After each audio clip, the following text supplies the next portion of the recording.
So this is the cocktail that got me into rum cocktails all those years ago, and it stuck with me for a good decade. It was my go-to. Now look, I'll be honest, it was probably close to a decade before I had a real Dark and Stormy, because legally, to make a Dark and Stormy, now say legally to make a Dark and Stormy, you have to use Goslings. They have trademarked it. And if you don't use Goslings in a Dark and Stormy, the cocktail police will come around and arrest you. Now look, in all seriousness, whether anyone's actually been done for not using Goslings in a Dark and Stormy, I don't know. We all do it the world over. We use a kind of dark rum. But legally, because they have trademarked it, you have to use Goslings. Now look, going back to my first decade of drinking rum cocktails, you know what it was, don't you? You know what it was. It was Captain Morgan. Of course it was. Don't go diving into the comments and say, no, I've always had Goslings. You're a fibber. You are lying if you tell me that's your first experience of a Dark and Stormy. We all had Captain Morgans. Of course we did. Now, just to gain or try and gain some cred back, you know, it wasn't Captain Morgans I had for a whole decade. No, because after Captain Morgans came Kraken and came Sailor Jerry. So kind of not dark in the whole Sailor Jerry thing, but I swiftly moved on from Captain Morgan's, which was delicious, don't get me wrong, but then we had products like Kraken, which is a dark black spiced rum, and Sailor Jerry, which was pretty much the go-to at the tail end of that decade. You know, back to my youth, we didn't have Goslings. No wholesaler actually sold Goslings, so we couldn't make a Dark and Stormy, a proper one, because we couldn't get access to Goslings as a rum. So going back to the late 90s, early 2000s, you know, you were very, very lucky if you got a Dark and Stormy with Goslings. And I don't actually know when it was properly big time imported into the UK, to be honest. Now, to make a Dark and Stormy is really easy. We take a lime. I've cut it in half and quartered, essentially. I'm going to use 2 wedges of lime. You could go for a third. So we just squeeze in 2 wedges. We then go for our Goslings Rum. And we go for a double bubble, whether that's 50ml UK or 60ml US. We then add some ice to a glass, excuse the fingers. Take your favourite brand of ginger beer. This is mine. It's actually called a ginger lemonade, but it is a ginger beer. Top up. We get rid of the excess ice for a while because I filled it up too much. Give that a good stir. Combine those limes. We then take our Angostura Bitters and dashes. I say 2 dashes, but again, if you want to do a third, do a third. But I'm going for 2 dashes. 1, 2. Give it another stir to combine those ingredients in.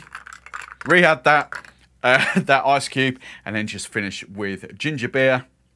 Garnish with another lime wedge. So as I've just shown you how to make a Dark and Stormy, your homework for this week, your homework of the video, I like this new thing, your homework of the video, dive in. Let me know your first experience of a Dark and Stormy, what rum it was, and what ginger beer it was, because I'm going to get on to talk about ginger beer in a second. But if we could get past the legalities of Goslings, I know that your first experience probably wasn't Goslings. So what was it? And what do you drink now? What is your go-to rum and ginger beer? And for the sake of the cocktail police not coming round and arresting me, let's call it a mule, because for all intensive purposes, that is a mule. A mule is basically base spirit, Angostura Bitters, lime, ginger beer, job done. But whether you want to call it a mule or a Dark and Stormy, that's down to you. Now stay tuned. At the end of this video, I'm going to do a little side-by-side comparison, as I always do, with a few different dark rums to see my favourite. But I just want to touch on something very quickly, because obviously there's 2 important aspects to a Dark and Stormy or a mule. We've obviously got the rum. Ignoring the legalities for a moment, you know, the rum is important. Different rums are going to make different drinks. Of course, we've already experienced that in the mojitos and the daiquiris and the Cuba Libras, steady. But the one thing bars do not pay enough attention to is the ginger beer. The Dark and Stormy is a go-to drink. It's, you know, it's not unheard of. It is a go-to drink, and very often, pubs, bars, they will not pay attention to the ginger beer. They might stock Fever Tree. They might stock, my go-to for years and years and years was Old Jamaica, and this is a very old can. This is pre-COVID, this can. So 2020, this went out of date. It'll still be fine. But I was a D&G guy in Old Jamaica for years. But before that, you know, when I first started, the only ginger beer we really had access to was Schweppes. But these days we are so lucky because there's, especially in the UK, there are so many different ginger beers on the market. We've got the sweeter ginger beers, we've got the drier ginger beers. That would be sweet, Fever Tree would be dry. We've got the feisty ginger beers where the ginger really comes up and smacks you around the face, to the not so feisty ginger beers. And then we've got the fake ginger beers that kind of use like an extract or a flavouring, to the real ginger beers that actually use ginger root and soda that really smash you around the face. So I'm really interested to hear your combinations, your rum and your ginger beer, bearing in mind that the Angosturas and the limes will always be the constant.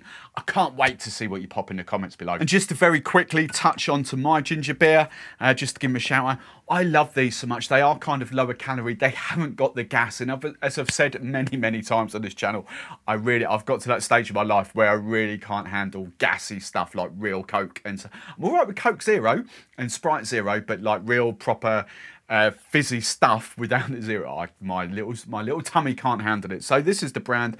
Absolutely love it. It's kind of mid-range. I wouldn't say it's proper feisty. And even though they call it a ginger lemonade, you know, it does the job perfectly. It's real kind of ginger that comes through, not proper spicy. I tell you another good one to look out for. Not quite my motherland, but I'll give them a shout out. Luscombe from Devon as well. They've got two. They've got a blue one and a red one. The red one's feisty, but the blue one is really good. So in the interests of science, it's time to do like a side-by-side tasting. I'm really loving doing these because, as I've said in previous videos, I have never ever had the opportunity or done a side-by-side tasting of some of these cocktails, of what difference the base rums make. Now, so, you know, let's do it. Let's have a bit of fun. So I've just got 6 random. Obviously, Captain Morgan's had to come out to play, didn't it? But I'll be honest, I'll be brutally honest, I looked at the bar behind me and I was just clueless. There was 2 automatic ones that were coming out because they do figure in the dark black rum category. Plantation OD and the Pampero Anniversario. But apart from that, I didn't know where to go. I went for Havana 7-year-old because I thought, do you know what, a lot of people will have that at home anyway. Because I had a Havana 7-year-old, I had to get a Bacardi 8-year-old because we can't do a Havana without Bacardi, can we? And then I kind of thought, well, do you know what? I've never tried it. I don't think I've ever tried it. Let's see what the Jamaican vibes bring to the whole ginger beer thing. But do you know what? Any of those rums, literally any of those rums, we could have done an experiment. I could have even done a Bacardi 4-year-old, to be fair, and the Havana Special. But here we are. So what do I think? Now let's keep it real. Okay, let's keep it completely real. I am not here to slag Captain Morgan off. In fact, I understand and really do appreciate and love the fact that that is probably most people's entry point to a rum cocktail, like a rum and ginger beer or something like that. It is inoffensive, it is flipping good, it is tasty. There's nothing to it, it is just rum and ginger beer. There's no complexity, there's no, oh, lights your eyes, you know, puts your eyes on fire or anything like that. It's just a very good, easy drink, you know. It's not complicated, it will do the job. What I will get on to say though, is if you add a better rum, you are going to have more fun. Because as nice and as fun and as cheap as that is, wow, there's some fun to be had here. Now look, I'm going to be honest. Is the Goslings now my favourite Dark and Stormy in here? No, absolutely not. Because my favourite Dark and Stormy, I knew it would be. It was flipping obvious it was going to be the Pampero Anniversario. It's just a different gravy. Oh my God. That has been one of my favourite rums for a good decade to sip neat. I don't think I've ever had it. It gets classed in the dark rum category. I don't think I've ever had it with ginger beer. Well, I'm not sure I'd waste it with ginger beer because it is quite an expensive rum. But oh boy, it is good. So, you know, if I'm bashing out the Dark and Stormies or the Mules, whatever we want to call them legally, I would probably go Goslings, if I'm honest, because of price. That is just a different gravy. However, I will give a notable shout out to Plantation OD. Do you know what? I really struggle to kind of pick the difference between these two. Yeah, the taste difference is there, but which one I prefer, I don't actually know. The Plantation is just such an easy drinker. And you know, for me, actually, I would put that in the entry level rum and ginger beer. I would put that right there. And that's not doing it a disservice. If you like ginger beer, if you're a ginger beer fan, I'm going to put it out there. I don't think anyone is going to dislike that as a drink. I think everyone is going to fall in love with that. I think it's a cracking Dark and Stormy. So where do these three sit then? The Havana 7-year-old, the Bacardi 8-year-old, the Appleton Estate. Do you know what? They're all right. They're all right. Their strengths are obviously not for ginger beer. You know, not many people are going to drink these guys with ginger beer. It's not going to be the way forward. They're all right. My favourite out of these three is that Bacardi 8-year-old by a landslide.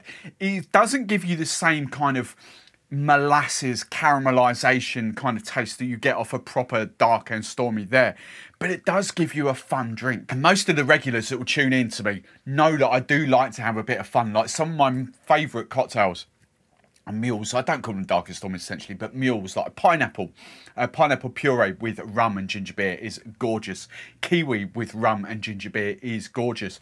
I think that, and potentially that, to be fair, but I think the Bacardi, and maybe the Bacardi 4-year-old, is going to be a stonker as a base rum to kind of just have that little bit of fun with different flavours. The Havana 7-year-old for me is all right. You know, it's not bad. I potentially think the Havana Special might be better because it's cheaper. And I need to do that side-by-side tasting as well. It's all right. You know, it's a little bit darker than the Special. That's why I picked it. It's all right. It's not, you know, it's not up there with that. If you're going to do a Dark and Stormy with that, you know, with that, then Goslings is going to beat that, hands down. But the Appleton one, that's, you know, again, it's a gold rum. You could have picked any of them there, but the Appleton one is interesting. So I do get that fun kind of Jamaican vibe going on. Not proper pronounced that you would do in a daiquiri or anything like that. You don't get a Jamaican funk, but you do get those slight elements of the kind of Jamaican banana that comes through, those kind of tropical fruits, and it does that. It's not massively there, but it is there a little bit. It is fun. You're not going to be disappointed with that. So I don't actually know what I've proven with this video, to be fair. I've proven that Captain Morgan is a great entry point. It really is. I've proven that Goslings does deserve to be the official Dark and Stormy. There's a reason they trademarked it. It is really, really good. But you know what? Comparison-wise, Plantation OD, if you can stretch to the Plantation Anniversario, oh my word, that is going to blow you away. But yeah, Bacardi, they're very different, but for a Dark and Stormy, price point alone, I think I might stick with it. Now for your next rum cocktail in the journey, we're going to be diving into the Hurricane.